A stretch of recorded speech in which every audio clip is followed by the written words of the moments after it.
The river Loudon was rushing fiercely on a balmy summer evening as the town of Thestos wound down after another beautiful day. Near the edge of town in a quaint house sat Aias, alone with his thoughts in a room lit only by candlelight. He was wrestling with something in his mind and clearly losing. The hours grew later. He knew his window was closing and began making his way towards the town center. When he reached closer to the temples, he saw a couple figures emerge from Zeus's temple. Aias had found who he was looking for, but he was walking with his children. He watched for a moment, then decided to follow them, sticking to the shadows and waiting for his moment to strike. Aias gripped his knife in his hand so tight that he began to sweat. He could feel it sliding between his fingers and covering the pearl hilt of the blade. As he rounded the corner trying to keep up with the family, Aias lost his grip, and the blade fell to the ground with a huge clatter. Twins and Thestos began to fight in the street with the ferocity of lions, because they both knew that only one of them would make it home. Children had run to hide behind a bush, and through the branches watched the fight unfold. Aias had overpowered Thestos, and with tears streaming down his face, picked up his knife and drove it into the chest of his son. Horrified by what they had just seen, the twins ran. They ran past the temples, past all the houses, and through to the forest of lost souls. They continued to run through the forest for hours, running in silence until Adonis collapsed sobbing.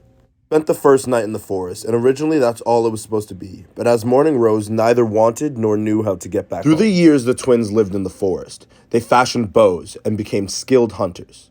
They also made swords and trained with them whenever they could. They weren't hunting or training. The twins sat and talked of Thestos. They spoke about what it would be like when they returned, and what they would do to the man that took their father. After 11 years passed, on the morning of their 18th birthday, they started their journey back home. The journey took a day and a half of walking, and they did it in silence. And as they reached the edge of town, they were greeted with the old sights and smells of a Thestos that had moved on without them. They followed the river Loudon to the town center and found themselves at the entrance to the temple of Zeus.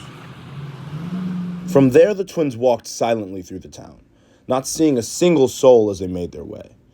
They soon found themselves at the other end of Thestos, in front of their grandfather's old cabin. They had so many memories in those walls that were now washed away with the horror of what was taken from them. They looked through the window. They saw another family they didn't recognize. The twins realized that the whole world had moved on without them. Nobody cared about their anger, or that their father had been killed, or that they had been gone for a decade. None of that had mattered, and with a single tear in her eye, Adonia began to walk back towards the forest. Adonis, on the other hand, could not let go of his rage. He grabbed a torch from the wall of the cabin and dropped it at its base. And as he turned to walk away, he could hear the crackling of the house as it went up into flames.